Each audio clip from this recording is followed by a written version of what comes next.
जब पुरवासियों ने यह समाचार पाया कि दोनों राजकुमार नगर देखने के लिए आए हैं, तब वे सब घर बार और सब कामकाज छोड़कर ऐसे दौड़े मानो धन का खजाना लूटने दौड़े हों।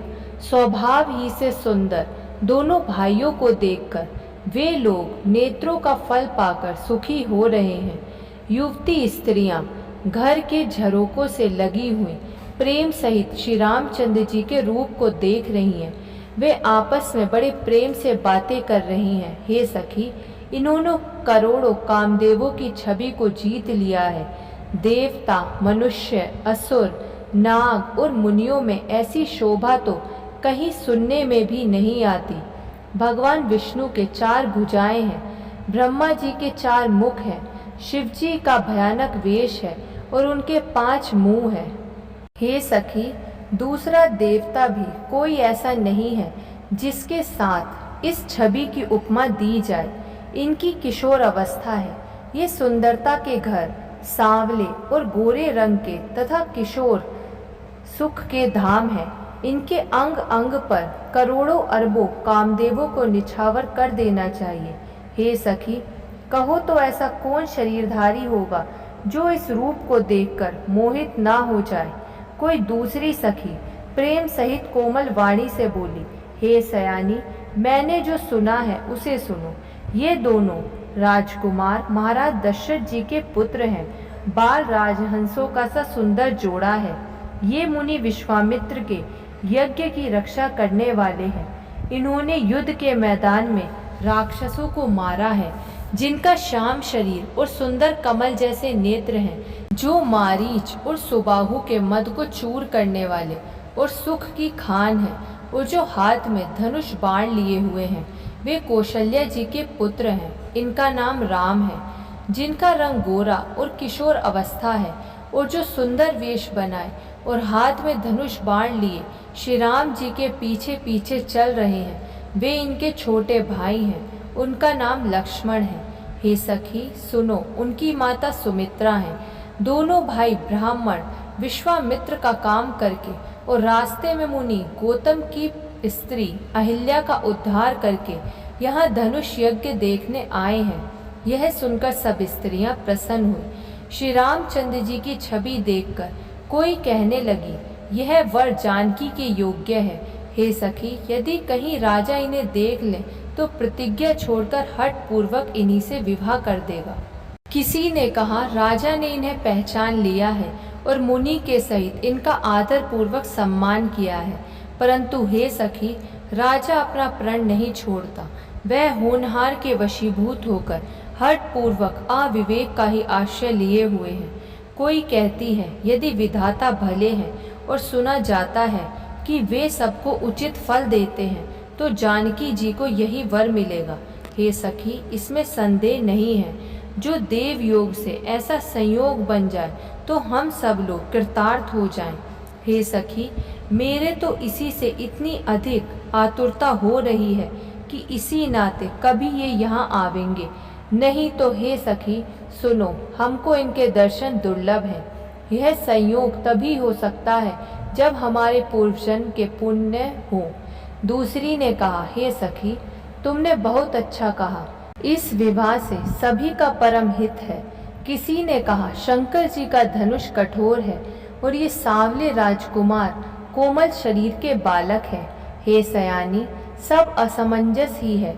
यह सुनकर दूसरी सखी कोमल वाणी से कहने लगी, हे सखी, इनके संबंध में कोई कोई ऐसा कहते हैं कि ये देखने में तो छोटे हैं, पर इनका प्रभाव बहुत बड़ा है। जिनके चरण कमलों की धूलि का स्पर्श पाकर अहिल्या तर गई, जिसने बड़ा भारी पाप किया था, वे क्या शिवजी का धनुष बिना तोड़े रहेंगे? इस विश्वास को भूलकर भी नहीं छोड़ना चाहिए। जिस ब्रह्मा ने सीता को संवार कर रचा है, उसी ने विचार कर सांवला वर भी रच रखा है। उसके ये वचन सुनकर सब हर्षित हुई और कोमल वाणी से कहने लगी, ऐसा ही हो।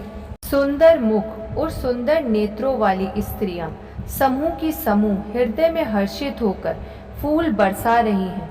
जहाँ जहाँ दोनों भाई जाते हैं, वहाँ वहाँ परम आनंद छा जाता है। दोनों भाई नगर के पूरब ओर गए, जहाँ धनुष यज्ञ के लिए भूमि बनाई गई थी। बहुत लंबा चौड़ा सुंदर ढाला हुआ पक्का आंगन था, जिस पर सुंदर और निर्मल वेदी सजाई गई थी। चारों ओर सोने के बड़े बड़े मंच बने थे, जिन पर राजा लोग बैठेंगे। उनके पीछे समीप ही चारों ओर दूसरे मचानों का मंडलाकार घेरा सुशोभित था। वह कुछ ऊंचा था और सब प्रकार से सुंदर था। जहाँ जाकर नगर के लोग बैठेंगे, उन्हीं के पास विशाल एवं सुंदर सफेद मकान अनेक रंगों के बनाए गए हैं, जहाँ अपने अपने कुल के अनुसार सब स्त्रियां यथा योग्य बैठकर देखेंगी। नगर के बालक कोमल वचन कह कहकर आदर पूर्वक प्रभु श्री रामचंद्र जी को रचना दिखला रहे हैं। सब बालक इसी बहाने प्रेम के वश होकर श्री राम जी के मनोहर अंगों को छूकर शरीर से पुलकित हो रहे हैं और दोनों भाइयों को देख देखकर उनके हृदय में अत्यंत हर्ष हो रहा है। श्री रामचंद्र जी ने सब बालकों को प्रेम के वश जानकर स्थानों की प्रेम पूर्वक प्रशंसा की। वे सब अपनी अपनी रुचि के अनुसार उन्हें बुला लेते हैं और दोनों भाई प्रेम सहित उनके पास चले जाते हैं। कोमल, मधुर और मनोहर वचन कहकर श्री राम जी अपने छोटे भाई लक्ष्मण को रचना दिखलाते हैं, जिनकी आज्ञा पाकर माया लव निमेष में ब्राह्मणों के समूह रच डालती है।